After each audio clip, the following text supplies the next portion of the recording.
Yes, sir. You're calling case number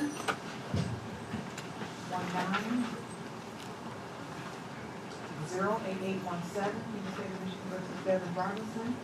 This matter is here for a jury trial in progress.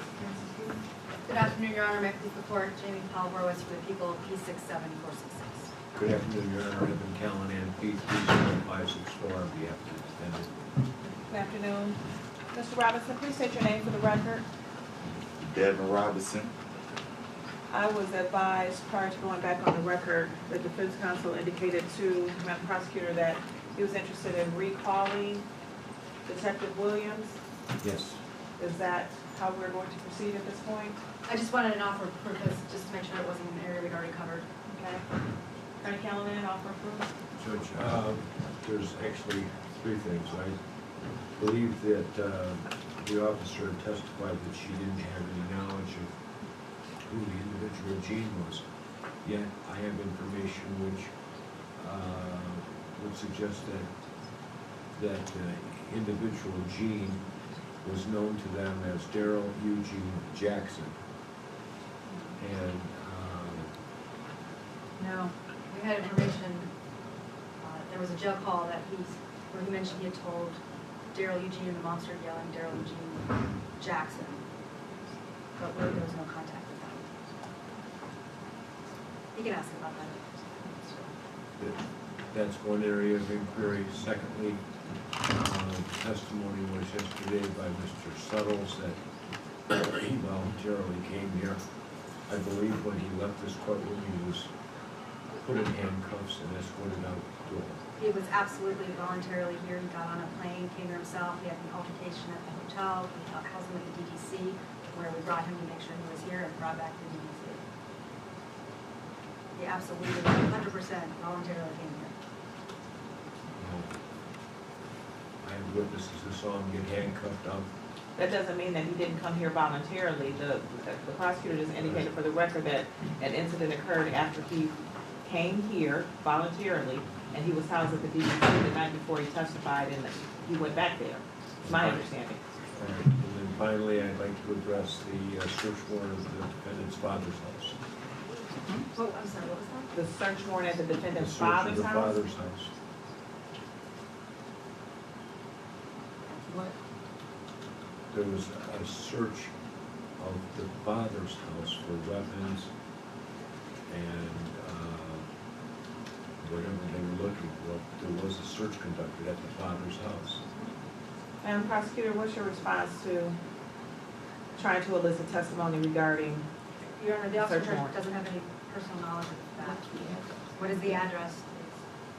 We had multiple people in 3886. what was the street?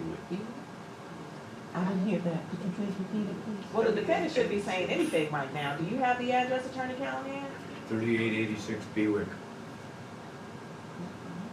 No search warrant was executed for this case there.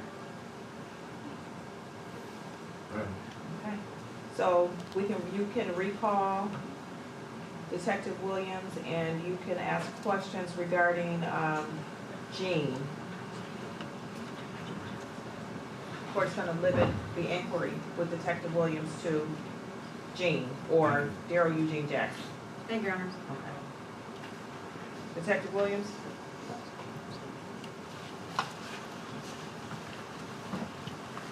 You remain under oath? Yes, ma'am. Please bring the jury back out. All rise for the jury, please.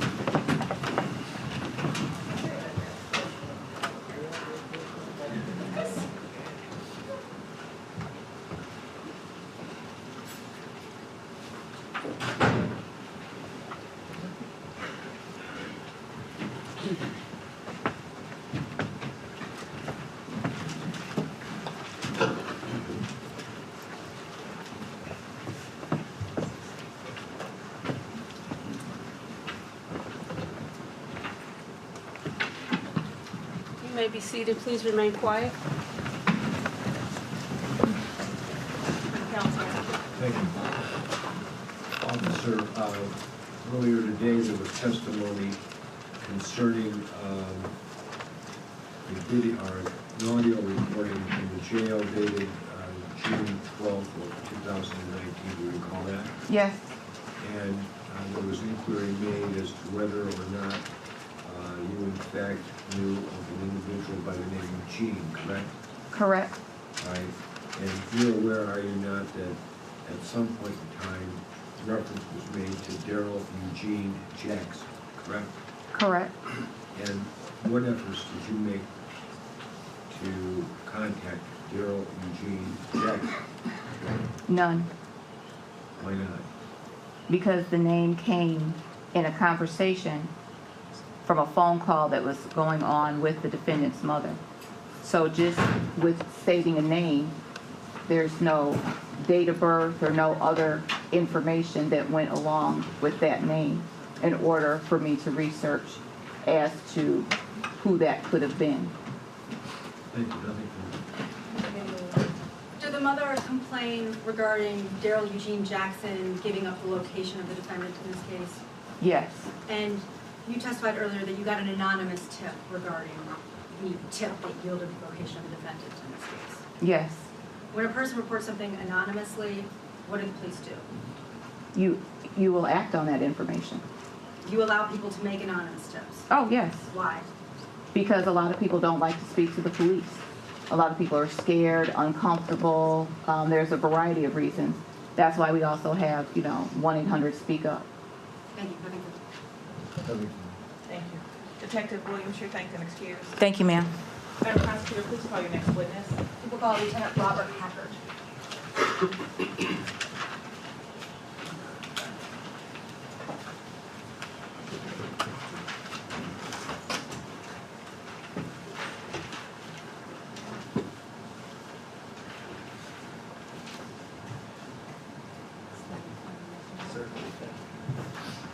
Good afternoon. Step in front of me, please. Spell your first and last name for the record. ROBERTHACKERD. And you raise your right hand for me, please. You solemnly swear or affirm to tell the truth, the whole truth, and nothing but the truth, so help you God. Yes, I do. Thank you. You may be seated.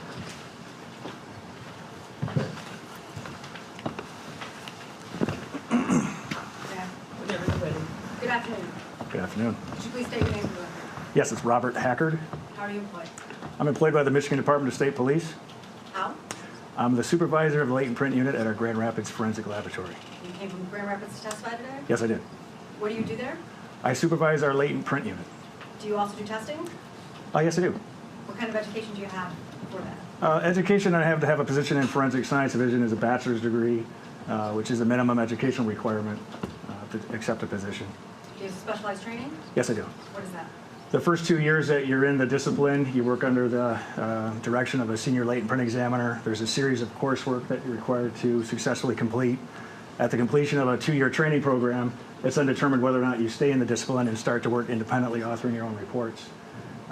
There's also continuing education training along the way throughout your career in the Forensic Science Division, an ability to attend different educational conferences, proficiency tested annually by an outside test provider to ensure that we maintain a proficiency in the work that we're doing. Have you ever testified as an expert before? Yes, I have. In what fields? In latent print examination? Have you ever failed to qualify as an expert in the field of latent print examination? No, I haven't. Mr. Callahan? How many times have you testified? Over 100?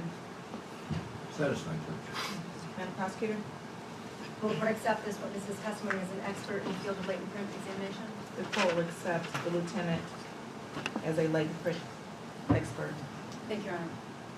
All right, Lieutenant, did you do work in a case involving 3474 Devonshire? Yes, I did. And did you receive some shell casings from that scene? I did. What did you do with those shell casings? The first thing we do with physical evidence like fired cartridge cases is a visual examination to see if we see any ridge detail, which would be the reproduction of a fingerprint on the item. And we have a series of processing that we do after that point. We have what's called superglue fuming. We put those items into an airtight chamber that we release superglue fumes. Those fumes react to any biological material that may be deposited on the item. What we see then is a reaction, it turns white for us to look at. If we then continue to see ridge detail, we have forensic light source that we use called RUVIS. It's an acronym for Reflected Ultraviolet Imaging System. It enhances that ridge detail even more that we can then capture with a photograph. And then we would work through a process to try to determine if those prints could be attributed to a specific individual. Lieutenant, what is a latent print? A latent print is, the word latent just means hidden. It's something that's there but not clearly visible. When we talk about latent print, it's a reproduction of the friction ridge skin that's on your fingers and palms and soles of your feet that's transferred to another item.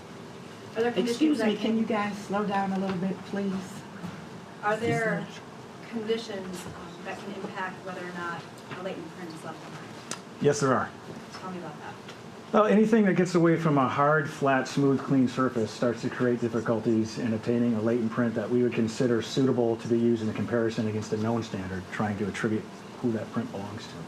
What kind of conditions can impact it, though? Oh, it could be the environment that the item is found in, whether or not that was preserved, how something's packaged and submitted to the laboratory, the surface size, if it's a small surface area. Generally, that doesn't support enough information that would be reproduced to that item to go through the comparison stage then to a known standard. What about environmental conditions? Again, if it's something that's left outside, outdoors, it could easily be degraded from anything from heat, moisture, environmental condition if it exists. If it's underneath some clothing or bedding or comes into contact with any other item, latent prints are considered fragile. So if the item came into contact, even if something as simple as picking it up and packaging it for submission to the lab, that could have a degrading effect to the latent print if one existed on that surface. You said if one existed. Correct. All right, Lieutenant Hackard, if I touch this, you watch me touch it, are you automatically going to get my fingerprint from me touching this table? No. Why not? Well, there's some conditions that have to occur from that touch, right? You have to transfer some biological material from your finger to the surface.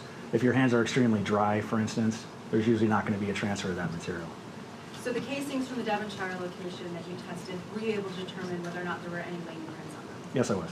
Tell me about that. Went through the process that I explained with the visual examination and superglue fuming and the RUVIS exam, and there were no latent prints that I would consider usable to compare to anybody. Is that surprising to you? For fired cartridge cases to detect latent prints, no. That's generally the norm. What do you mean that's generally the norm? Well, I've been doing work in the forensic science division for over 20 years now. I've looked at thousands of fired cartridge cases. We had an opportunity 10 years ago to do a study in our department to look at some objective data from evidence that was processed in the laboratory system or regional lab system. There's labs throughout the state to collect that data and see how often we are developing prints on fired cartridge cases. Around the same time, there are two studies that were also done in the states of Minnesota and Nevada, a 1-year study and a 2-year study, trying to find the same thing. How often are we successful in developing latent prints on fired cartridge cases? And then for us in MSP, it was found that we developed it on one fired cartridge case at one laboratory, and that print was never attributed to a specific individual. So our thought was that may have been deposited actually during a collection process as opposed to before it was fired from the firearm. How many casings have you printed in your career? Just an estimate, I would say it's in the thousands, several thousands. And have you ever once in your career gotten a latent print off the shelters? No, I haven't. This is not like CSI. Oh yeah, when you mentioned CSI, obviously, shows like CSI are meant for entertainment. It's not a realistic portrayal of getting prints from those types of surfaces. But we try. Yes, we do. We try. Nothing further. Thank you. No Cross-examination. questions. Be thanked and excused. Thank you. Call your next witness. We'll call Alison Riviera Papillo.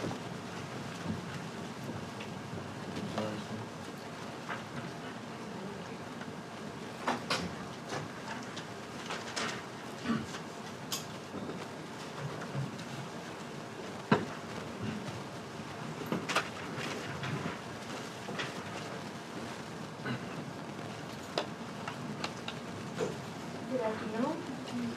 Step in front of me, please, and spell your first and last name for the record. Allison, A-L-I-S-O-N, last name R-I-V-I-E-R-A, hyphen P-A-P-I-L-L-O. Thank you. Raise your right hand for me, please. You solemnly swear or affirm to tell the truth, the whole truth, and nothing but the truth, so help you God. I do. Thank you.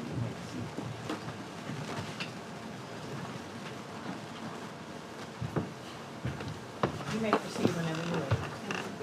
Good afternoon. Good afternoon. Could you please state your name for the record? Sure, it's Alison Riviera Papillo. How are you employed?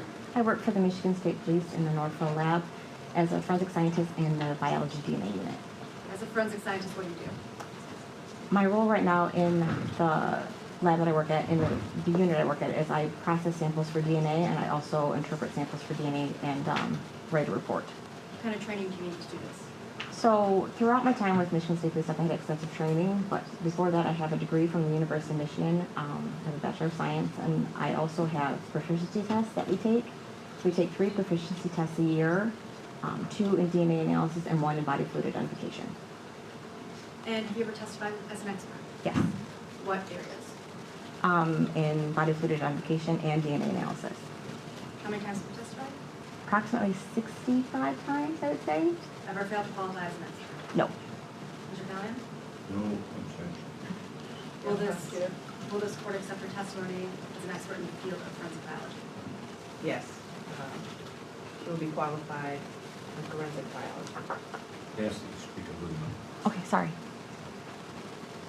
Ma'am, you did some work on the case involving 3474 Devonshire, is that correct?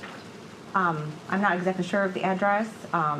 I could, if you have the lab number, I could reference that. Your lab number being MD 191232. Yes. And can you tell me about the items that you received in this case? Do you want me to go item by item? Can you pull out your report? I'm going to have to. Yes. Did you receive genetic samples for Timothy Blancher and Alunte Davis? Yes. What about Paris Cameron? I'm sorry, what? Paris Cameron? Yes. And did you receive a buckle from Timothy Blancher and Alunte Davis? Yes. What about Clifton Keys? Yes. Armand Matthews? Yes. Lance Atterbury? Yes. Brendan Suttles? Yes. Did you receive a swab from the casings? Yes. Can you tell me about the other items that you got?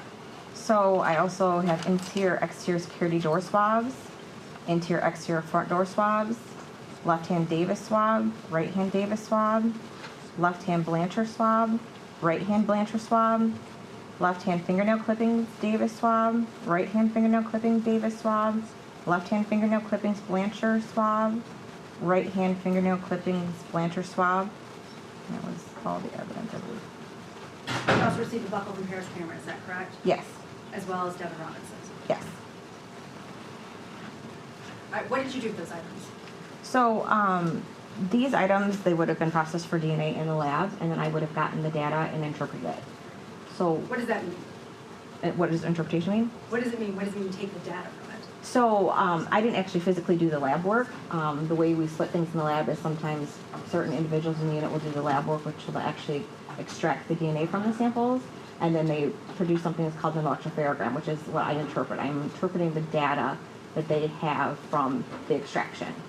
Okay, so someone does an extraction and it comes to you for actual analysis. Yeah, well, the interpretation. Interpretation. Yes. All right, how do you do that?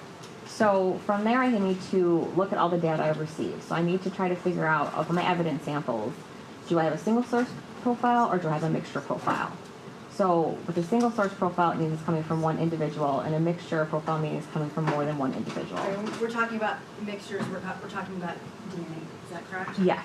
All right, how do you determine whether or not you can get DNA from a sample?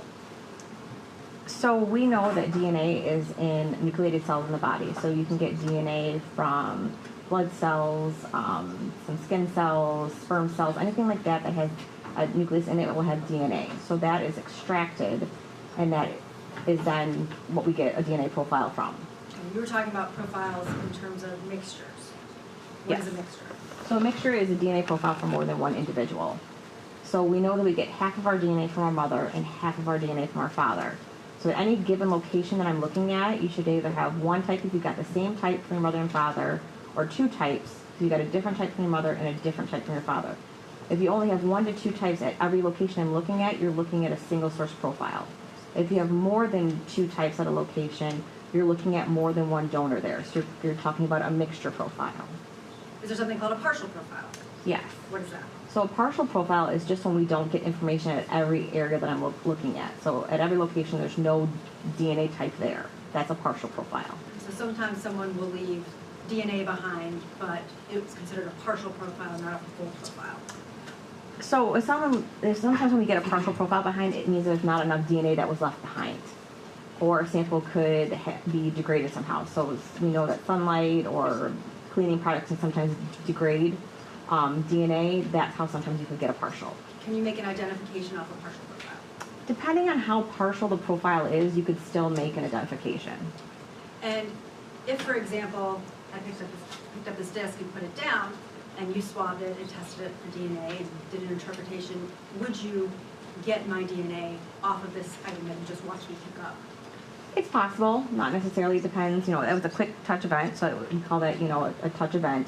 Sometimes you leave more DNA behind from touching something, and sometimes you leave less.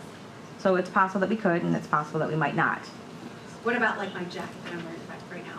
More than likely, we would definitely get a DNA profile from you on your jacket, something that you're wearing for a long time, and you're leaving skin cells behind on it. All right, so let's talk about the work that you did in this case. Okay. Let's start with the first item. What did you do with the bubbles? So any known sample that we get into the lab is always run separate from any evidence. So we get the known profiles in, and we have to interpret those. So it should be single source, and we know it's coming from that individual. So I'm sorry, we're talking about buccal swabs and blood cards Yes. coming from one individual. Yes. So you would either have a buccal swab or a blood card from one individual. So once that's done, we make a statement saying if we got a DNA profile from that sample. Okay, so you were able to confirm that you had a sample from Timothy Blancher, is that correct? Yes. You had a sample from Alunte Davis. Yes. You had a sample from Clifton Keys. Yes. You also had a sample from Armand Matthews. Yes. You had a sample from Lance Atterbury, Yes. from Brendan Settles, Yes. from Paris Cameron, Yes. and from Devon Robinson. Yes. All right, let's talk about the casing swab. What did you do with the swab from the casings and those individuals? So in regards to the casing swab, it was a partial profile that wasn't sufficient for any comparisons to be made, meaning that there wasn't enough information in that DNA profile for me to make any comparisons. So I couldn't compare it to anybody. Why not? There just wasn't enough. It was insufficient. There wasn't enough DNA there. Wasn't enough information in the profile. All right, so the swab that came from the casings in this case, did that surprise you that you could have a swab from a number of casings and get no DNA off of them? No. Why? Casings aren't always the best source of DNA. Sometimes casings aren't handled for long times. They're exposed to heat. It's not a great sample. We actually don't even accept casings usually anymore. It's just in extreme circumstances that we get them. It's not a good source of DNA. So it's your policy to not accept casings to test? Yes, unless a special exception has been made. Did I ask the court to order you to test them for me in this case? I You don't know how they can do it? I don't. I just Okay, all right. that's not something I am You privy just to take what sometimes. comes to you. Yes, Okay, and, I'm sorry, you said it's your policy to not accept casings? correct. Is it expensive to do DNA testing? Yeah, it's not exactly a cheap process, and you know, there's a lot of samples that we have to do in the state of Michigan. So You try to conserve the resources? Correct. For items that will yield evidence, correct. right, and casings don't fall into that category? They usually do not produce very good results. And they did not in this case? Correct. All right, after the case he swabs, what else did you do in this case? So the next sample would have been the interior-exterior security door swabs. Tell me about that. So in this case, the sample was a mixture profile that was too complex. What does that mean? So meaning that so I have a mixture profile, but there's too much going on. I don't have, everything is too complex. I can't make a comparison. I can't say for sure someone's in the sample or not in the sample. So at that point in time when I have a mixture sample and I've deemed it too complex, again, no comparisons are made at all. All right. Is that surprising when we're talking about swabs from a door? No. Why? Door swabs are touched by many different people a lot of different times depending on where the door is, and you know, if it's not cleaned regularly, you're going to get a lot of DNA sources there. But also too, if it's an exterior door and it's exposed to harsh, you know, sunlight or you know, snow and rain, it could wash away some of the DNA too, and that could also make it too complex because it could be too partial. So in this case, you were not able to develop a profile from any of that material that was in that sample? A DNA profile was obtained, but it was too complex, so no comparison could be made. All right. Did you do something with any other swabs in this case? So I also did something with interior-exterior front door swabs, which was 15E. In this case, it was, again, a partial profile, and no comparisons could be made to it. And again, we're talking about door swabs. Yes. What is the issue with door swabs? I'm sorry, what? What is the issue with door swabs? Again, it's just, something that's touched a lot of times, and it could be exposed to the elements. Sometimes you don't have enough information there, or sometimes you just have too much. Were you able to develop a profile from one of the hands of Mr. Davis? So for 16B, the right hand of Davis, or 16AE? Let's start with 1680. Okay, so for the left hand Davis swab, again, it was a partial profile that comparisons could not be made. What about the other hand, 16E? So right hand Davis swab, it was too complex, so no comparisons could be made to it. And again, we're talking about too complex. What does that mean? It means that it's a mixture that has too much going on in it. I can't definitively say that someone could be included or excluded because there's too many contributors, or it's too much of a partial mixture profile. So when you have multiple samples and multiple profiles, sometimes they can fight with each other? I don't know if I would say it that way. So sometimes we leave more DNA behind than others. So if we're touching the same, if we're all touching this Kleenex box here and we've all handled it, I might leave more DNA behind than someone else, but it's still a complex mixture. But if it wasn't too complex, you might be able to say, oh, I held it the longest and I left the most skin cells behind. You could say that there could be a donor that left more, and you could interpret that. And that was not the case in here. It was too complex. So it was just too much information to be able to say anything about it. All right, what about the left hand of Timothy Blancher? Okay, so left hand Timothy Blancher. Okay, in this case, I was able to interpret it, and I interpreted it was 4 individuals. Tell me So about that. what I'm saying is it is a mixture profile, but in this mixture profile, I determined that 4 individuals are contributing to it. Tell me about your findings. Okay, so then what we do is we use a computer program. It's called StarMix. And what StarMix does is it gives us a likelihood ratio. Which of our hypotheses that I have set up is more likely? So usually hypothesis 1, we would put the person that we're looking at, and in this case, 3 unknown, unrelated individuals. And then hypothesis 2 would be one individual plus 3 unrelated unknown individuals. Or I'm sorry, excuse me. It would be, in this case, it was an intimate sample. So what I'm saying is that I know that sample came from Blancher, so he's used as I already know he's there, so I have to account for him in the DNA sample. So I know it's Timothy Blancher and at least 3 other unrelated for hypothesis 2. So in this case, I'm sorry, I just said that A. Davis. I don't know his first name. Mr. Davis is, so okay. So in hypothesis 1, it's Timothy Blancher and Mr. Davis and 2 unrelated unknown contributors versus just Timothy Blancher and 3 unrelated unknown contributors. So the hypothesis 1 and hypothesis 2. So in this case, it's saying that it was 530 times more likely that it originated from Timothy Blancher and 3 unrelated unknown. So what that's saying, it's saying that Mr. Davis is not a contributor to that sample. Did you do anything else in regards to that sample? Again, so then I looked at the next known I would have had. So it had been Timothy Blancher and Clifton Keys and 2 unrelated unknown contributors. And then Timothy Blancher and 3 unrelated unknown contributors. So at that point, it's 240,000 times more likely that Timothy Blancher and 3 unrelated unknown contributors more than Timothy Blancher, Clifton Keys, and 2 unrelated unknown individuals. So you're focusing on Clifton Keys right now? Yes. All right, tell me about that. So for him, it's very strong support that he's not a contributor to that sample. Did you look at anything else? So next I would have looked at Timothy Blancher and Armand Matthews and 2 unrelated unknown contributors versus Timothy Blancher and 3 unrelated unknown contributors. So in this case, it was 1.3 times more likely that Timothy Blancher and 3 unrelated unknown contributors were there. So in this, the analysis is uninformative. So we can't say much about Armand Matthews. We can't say that he's included in the sample, and we can't say he's excluded. It's just uninformative, meaning there's just not enough information for us to say either way. Did you compare Lance Atterbury? Yes. So, do you want me to reset up the hypotheses again? Please. Okay. So with Timothy Blancher and Lance Atterbury and 2 unrelated unknown individuals versus Timothy Blancher and 3 unrelated unknown individuals. In that case, it was 27,000 times more likely that it originated from Timothy Blancher, Lance Atterbury, and 2 unrelated unknown contributors. So it's very strong support that Lance Atterbury is a contributor to the sample. This is again, which sample we're talking about? That is the left-hand Blancher swab.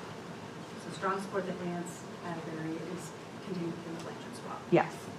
Did you compare anyone else to that swab? Yes. So then it would have been Timothy Blancher and Brendan Suttles, is that how you pronounce it? Suttles?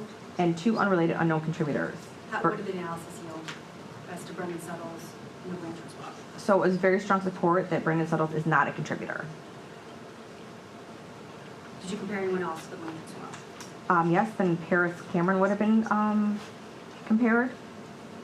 What did you find? In regards to him, it would be 3.4 thousand times more likely that it was Timothy Blancher and 3 unrelated. So it's strong support that Paris Cameron is not a contributor. Anyone else? Yes, so it would also have been Timothy Blancher and Devon Robinson and 2 unrelated unknowns versus Timothy Blancher and 3 unrelated unknowns. So it was 3.8 times more likely that it originated from Timothy Blancher and 3 unrelated unknown contributors. So again, with regards to Devon Robinson and the left-hand Blancher swab, it's uninformative, meaning I couldn't say that he could be included and I couldn't say that he could be excluded. There just wasn't enough information to go either way. Right, did you do the right hand of Timothy Blancher? Yes. Tell me about that. So the hypotheses would have been set up the same way as the previous sample. Also, the sample was determined to be from 4 individuals. So in regards to Mr. Davis, it was 2,000 times more likely that it originated from Timothy Blancher and 3 unrelated unknown contributors. So it was strong support that Mr. Davis is not a contributor. What about Mr. Keys? With Clifton Keys, again, the hypothesis would be set the same way. So it's 150 times more likely that it originated from Timothy Blancher and 3 unrelated unknown contributors. So it was moderate support that Clifton Keys is not a contributor. What about Armand Matthews? In this, for Armand Matthews, it was 530 times more likely that Timothy Blancher and 3 unrelated unknown contributors. So it was moderate support that Armand Matthews is not a contributor. What about Lance Atterbury for the right hand? In regards to Lance Atterbury, it was 29 times more likely it originated from Timothy Blancher and 3 unrelated unknown contributors. So in regards to Lance Atterbury, is uninformative. What about Brendan Suttles? With Brendan Suttles, it was 21,000 times more likely it originated from Timothy Blancher and 3 unrelated unknown contributors. So it was very strong support that Brendan Suttles is not a contributor. What about Paris Cameron as to the right hand of Timothy Blancher? In regards to the right hand, with Paris Cameron, it was 2,000 times more likely it originated from Timothy Blancher and 3 unrelated unknown individuals. So again, it's strong support that Paris Cameron is not a contributor. What about Devon Robinson on the right hand of Mr. Blancher? Okay, in regards to the right-hand Blancher swab with Devon Robinson, it was 7.1 thousand times more likely it originated from Timothy Blancher and Devon Robinson and 2 unrelated unknown individuals, or contributors, excuse me. So it's strong support that Devon Robinson is a contributor. What about the fingernail clippings of Davis? So in regards to the fingernail clippings with Davis, it's consistent with a mixture of 2 individuals, meaning it's still a mixture profile, but I determined it was 2 individuals. So no, it's the victim. It has to be one of the contributors because he's expected to be there. But the additional donor was insufficient, meaning there wasn't enough DNA there present for me to make a determination about anything about the additional donor, so no comparison was made to any of the other additional donors. What about the right hand fingernail clippings from Davis? Again, with the right hand fingernail clippings of Davis, it was a mixture profile. In this case, it was 3 individuals. So we're assuming that Mr. Davis is a contributor to his own fingernail clippings. So it would be Mr. Davis and Timothy Blancher and 1 unrelated unknown contributor, and then Timothy Davis and 2 unrelated unknown contributors. In regards to Timothy Blancher, it was 1.3 times more likely. So with regards to Timothy Blancher in that sample, it was uninformative. Did you do any other comparisons with that sample? He would also, that sample would also have been compared to Clifton Keys. So in regards to Clifton Keys with right-hand fingernail clippings of Davis, it was 390,000 times more likely that it originated from Mr. Davis and 2 unrelated unknown contributors. So it's very strong support that Clifton Keys is not a contributor. What about Armand? In regards to Armand Matthews, it was 7.1 thousand times more likely it originated from Mr. Davis and 2 unrelated. So it's strong support that Armand Matthews is not a contributor to the sample. What about Lance Atterbury? In regards to Lance Atterbury, it would be 15 million times more likely that it originated from Mr. Davis and 2 unrelated unknown contributors. So it's very strong support that Lance Atterbury is not a contributor. What about Brendan Suttles? In regards to Brendan Suttles, it was 8,000 times more likely that it originated from Mr. Davis and 2 unrelated unknown contributors. So it would be strong support that Brendan Suttles is not a contributor. What about Devon Robinson? In regards to, Paris Cameron, or do you want me to skip to? Oh, I'm sorry. Please, you go on. Okay, so in regards to Paris Cameron, it'd be 12 million times more likely it originated from Mr. Davis and 2 unrelated unknown individuals. So it's very strong support that Paris Cameron is not a contributor. What about Devon Robinson? In regard to Devon Robinson, it's 2.3 million times more likely it originated from Mr. Davis and 2 unrelated unknown contributors. So it's very strong support that Devon Robinson is not a contributor. Did you do anything else? I also would have looked at left-hand fingernail clippings Blancher swab. So with the sample, again, I determined it was a mixture of 2 individuals. We're saying that the victim is expected to be there, but the additional donor is insufficient, so I couldn't make any comparisons to that. Did you do anything else? I would have also compared the right-hand fingernail clippings of Blancher swab. Again, a mixture of 2 individuals. We're assuming that Mr. Blancher is a contributor to his own fingernail clippings, but again, the additional donor is insufficient. I couldn't make any comparisons to it. Did you have any other profiles that you did? I believe we went through all of them. All right, so in this case, as to Devon Robinson, you made findings regarding the right-handed Timothy Blancher in this case, correct? I'm sorry. As to Devon Robinson, you made findings as to the right-handed Timothy Blancher in this case? Are you saying that he was a contributor? Yes. Yes. Tell me again the language for being a contributor. So we say either a person is a contributor or is not a contributor. When the number favors hypothesis 1, it favors that the person is there and is a contributor. So we give a verbal scale of how strong a support we believe that contribution is to the sample. Thank you. One more.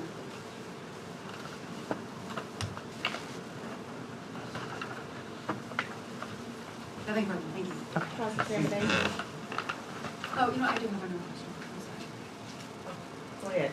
Are you able to tell if it's skin, semen, what kind of DNA? Are you able to tell that? Well, I didn't actually do the body fluid identification, so that potentially would have been done by another analyst. That's by Kathy Bell? Yeah, so she takes the profile and gives it to you?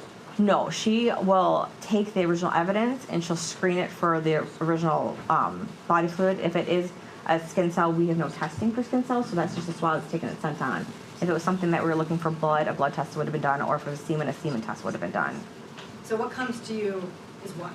So what comes to us is just a small cutting of a swab in a tube. And then, It's what the person before you was able to get a sample to give to you? yes, All right, so not all evidence is going to yield samples that will come to you. correct. Thank you. Attorney Callahan. Thank you. So the source of the DNA that you found that Mr. Robinson contributed to, what was that? Was it blood? Was it semen? Was it?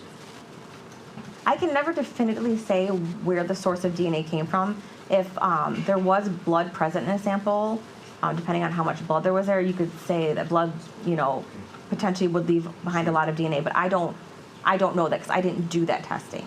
All right. So and where was it that this was located? Which sample are you talking about? The one that Devon Robinson was found to be so positive on? So the one where he is a contributor, so we have the right hand Blancher swab. It came from where? It's the name of the sample is right hand, and then in parentheses Blancher, and then swab.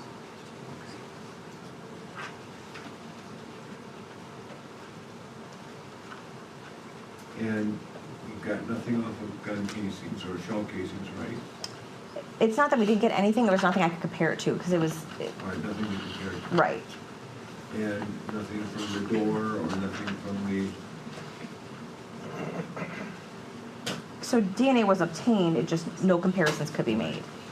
and if Mr. Blanchard had some sort of sexual contact with the defendant just prior to expiring, and the swabs were made, it wouldn't be unreasonable to find the presence of his DNA, correct? I'm not 100% sure what you're asking me. Are you asking me if he touched him, like on his own hands, like would he have transferred Right. some DNA? Right. I mean, if Mr. Blanchard had physical contact, intimate physical contact with the defendant prior to being shot and killed, there's a good probability that Mr. Robinson's DNA is going to be on that person, correct? It's possible. I could never say 100% either way. I mean, it's possible. I mean, we do transfer DNA from, touching things and, making physical contact. You found his DNA on the person of Mr. Blanchard, right? Yes. All right, so if there was sexual contact between the two of them, it wouldn't be unreasonable to believe, would it, that you're going to find the presence of his DNA. Well, regardless of the sexual contact, any contact of any sort. Any contact. Yeah, so I mean, like I said, if you are touching someone, I would assume that some DNA would be transferred. Am I necessarily always going to be able to detect the DNA is transferred? No. Sometimes yes, though. In this case, you did. Yes, in the one sample, yes. And only one sample. I believe he was the only one that was a contributor in that one sample. Thank you, nothing further. Read it, read. No, Your Honor. We thank and excuse. Thank you. Prosecutor, call your next witness. Call Sergeant Molnar.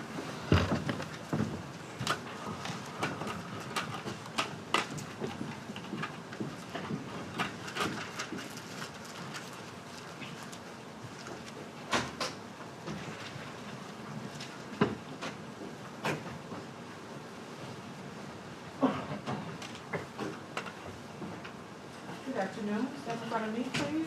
Spell your first and last name for the record. Dean, D-E-A-N, Molnar, M-O-L, N-A-R. Thank you. Raise your right hand for me, please.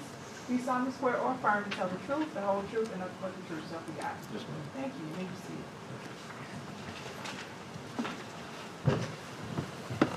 Whenever you're ready. Thank you. Good afternoon. Good afternoon. Would you please state your name for the record?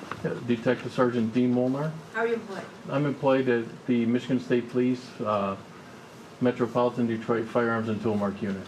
How are you employed there? I am in the Firearms and Tool Mark Unit where we look at fired bullets, fired cartridge cases, and firearms. Do you testify as an expert? Yes. What areas have you testified as an expert? As a Firearms and Tool Mark examiner. And how many times have you testified as an expert? Over 115 times. Do you have to have special training to do this? Yes, you do. What kind of training? It's a 2-year structured program where you work side by side with a court-certified examiner, and you go over the process of examining firearms, make sure they function properly, classification of bullets, classification of fired cartridge cases, and the examination of those. And did you do some work in the case involving 3474 Devonshire, which is laboratory number MD19-1232? Yes, I did. Any voir dire, Mr. Callahan? No. Good afternoon. Good afternoon, sir. Again. Yes. Madam Prosecutor. Will the court accept his testimony in the area as an expert of firearm identification and tool mark analysis? Yes. No objection. Yes, the court will. What kind of work did you do in this case? In this case, I received fired bullets and some fragments, as well as some fired cartridge cases. And then for the fired bullets and fragments, I attempted to classify them and then examine both fired bullets and the fired cartridge cases under a comparison microscope, which is 2 compound microscopes connected to an optical bridge. And I do this so I can look at 2 pieces of evidence at the same time. Okay. How many casings did you receive in this case? In this case, it was 9. And what did you do with those? First, I check to see if I have a demonstrative, if that would help the court. Please.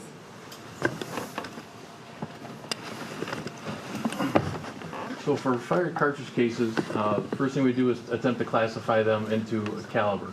Typically, the caliber is on the head stamp area. It'll tell you if it's a 9mm Luger, a 40 Smith & Wesson, and then who the marketer of that cartridge is. So in this case, examine it for the caliber. I then look at the aperture, which is the part of the firearm where the firing pin comes out and strikes the primer. So I look for the shape of the aperture, the shape of the firing pin, and if those are all the same, I then compare them under my comparison microscope. And what did you find in this case? In this case, that all 9 of the fired cartridge cases that I examined were fired from the same firearm. How do you know that? Again, by looking at the firing pin impression, the firing pin aperture, looking at the microscopic marks that the firearm imprints onto the primer as well as the cartridge case, and just looking for areas that replicate. Did you receive any bullets incident? Yes, I did.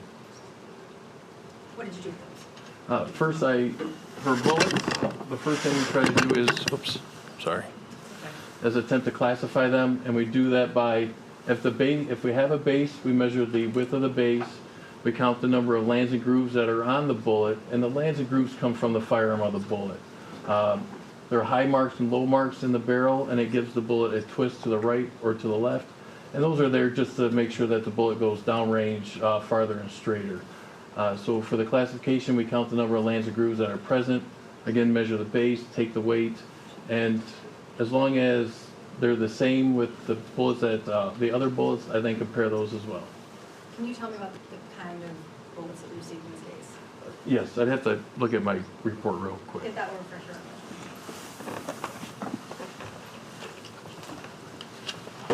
May I approach? You may.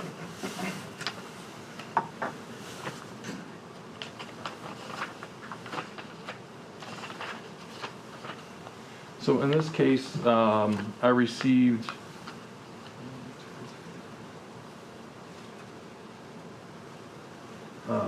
five jacketed hollow point bullets, and all that means is that I have an example here, a demonstrative of a full metal jacket, which means the jacket goes all the way around the bullet and encapsulates it except for the base.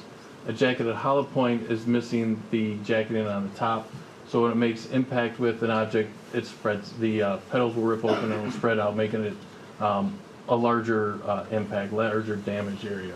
So I received, like I said, 5 jacketed hollow points, and then I received some bullet fragments.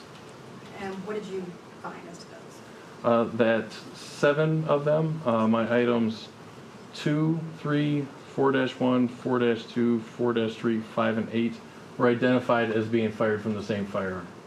So all the bullets you received in this case came from the same firearm, and all the casings came from the same firearm? All but one of the bullet fragments I received. One was just a fragment where I couldn't say one way or another. But the bullet fragment is what? In this case, it was just a part of a jacketing. It looked like it was a petal, so it was just a.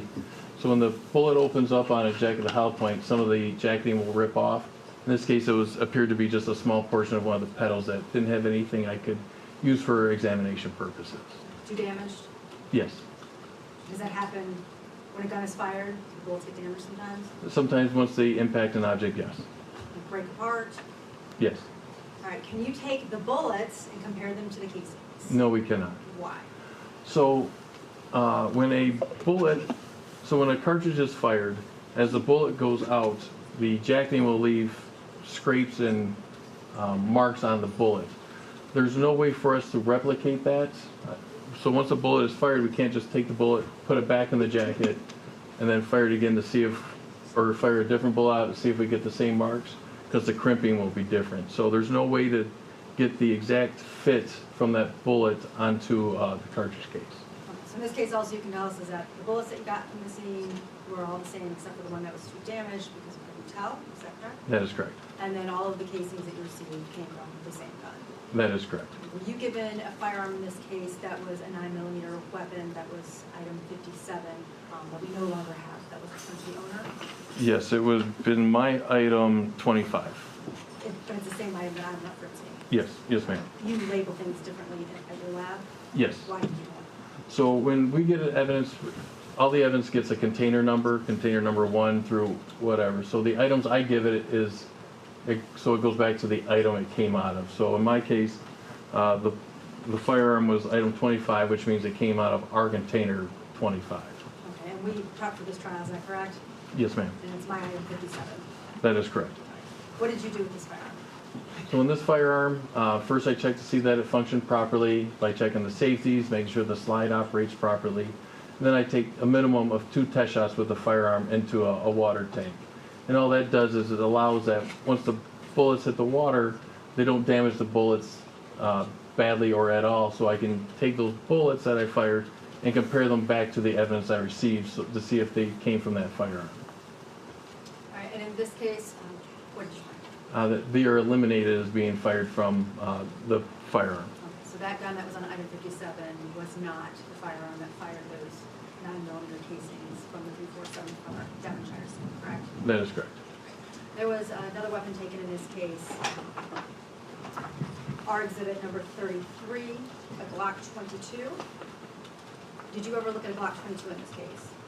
No, I did not. Okay. Is a Glock 22 caliber compatible with 9mm casings? They can be, yes. Okay. In this case, are they caliber compatible with the Glock 22?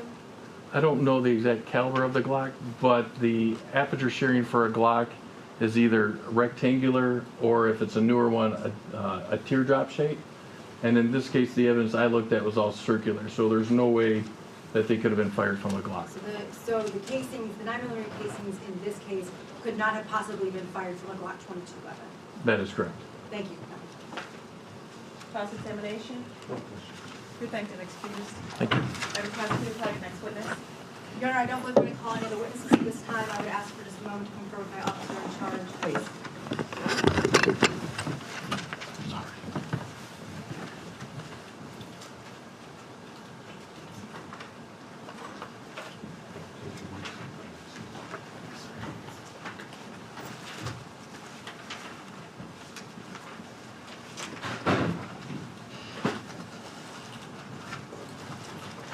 All right, this time the big rest. I'm going to allow the jury to go into the jury room at this time. All rise for the jury, please.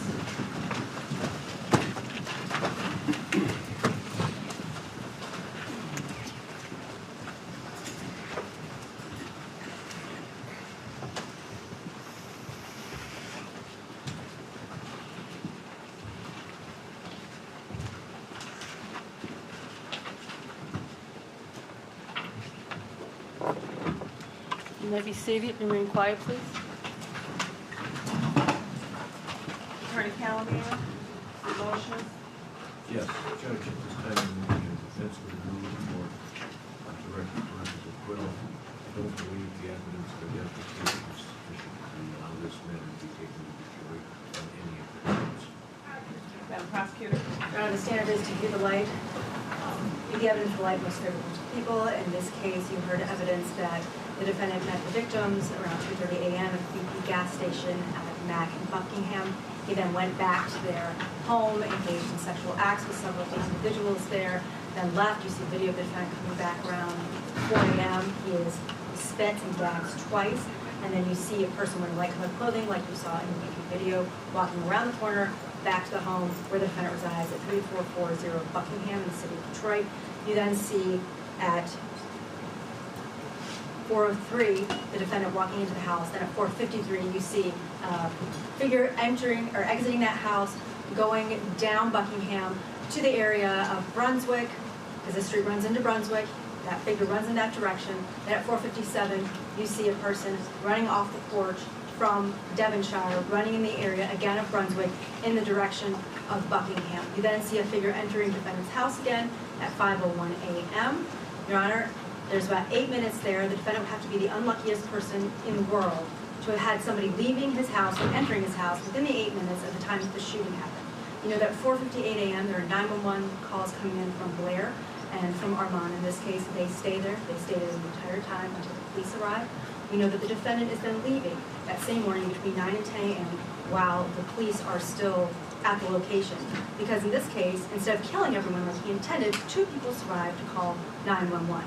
The defendant has now left the location where he lives at 3440 Buckingham, never to return again, isn't found for about a week and a half. He's found over on the other side of the city on Claremont. You heard calls in this case where the defendant alludes to taking a plea for 25 years. You hear him complaining that somebody gave up his location. You hear the mother complaining about Sabrina Bates and the defendant telling him to kick her out for talking to the police. I'm asking that the court look to the light most favorable to people and to deny the defendant's motion. Attorney Callahan, anything additional? The standard is viewing the evidence in the light most favorable to the non-moving party. Based upon the arguments of the assistant prosecuting attorney in this matter, the court is going to deny. Court agrees.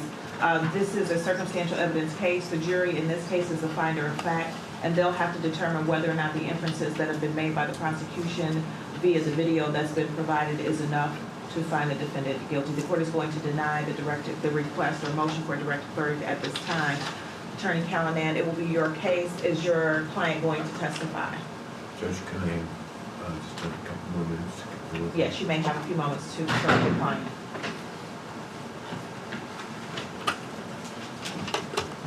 Can you step to the back? You may. We're going to go off the record.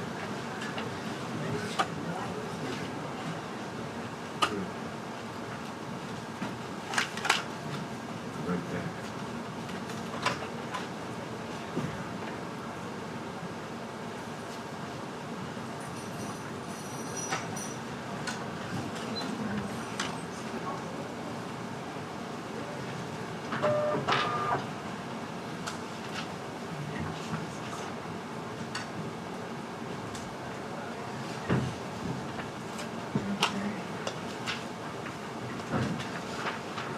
Back on the record on Henry versus Devon Robinson. Good afternoon, Your Honor. May it please the court, Jenny Paul Horowitz for the people. Good afternoon, Your Honor. I'm Callahan on behalf of the defendant. Mr. Robinson, please state your name for the record. Devon Robinson.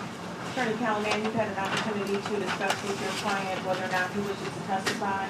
Does he?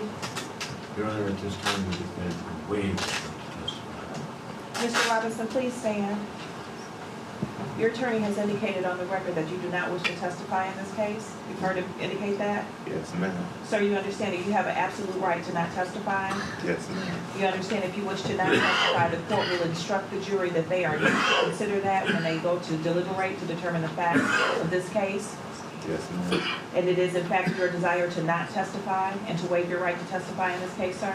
Yes, ma'am. Thank you. You may be seated. We can call the jury back out. All rise for the jury, please.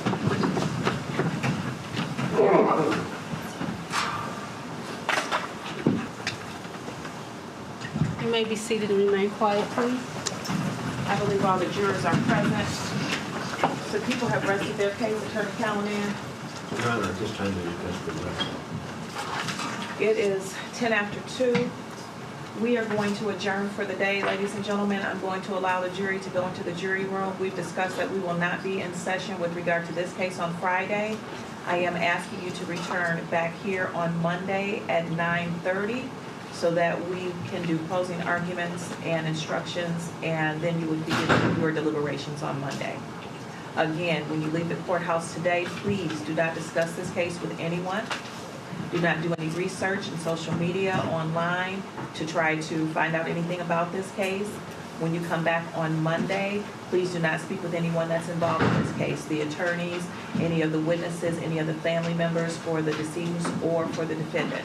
And they will not be able to speak with you. Understand? Yes. Okay, thank you. At this time, you can enter the jury room. Have a good weekend, and I'll see you on Monday All at rise for the 9:30. jury, please.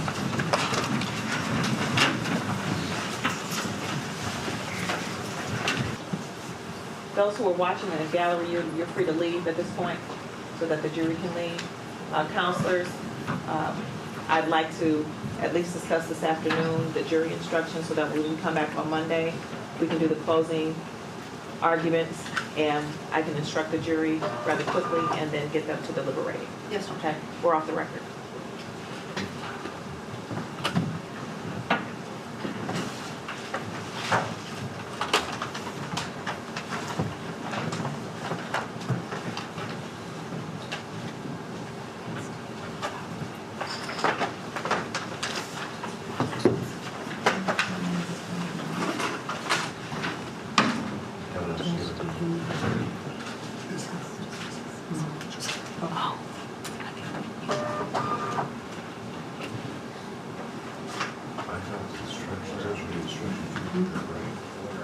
Let's just make sure.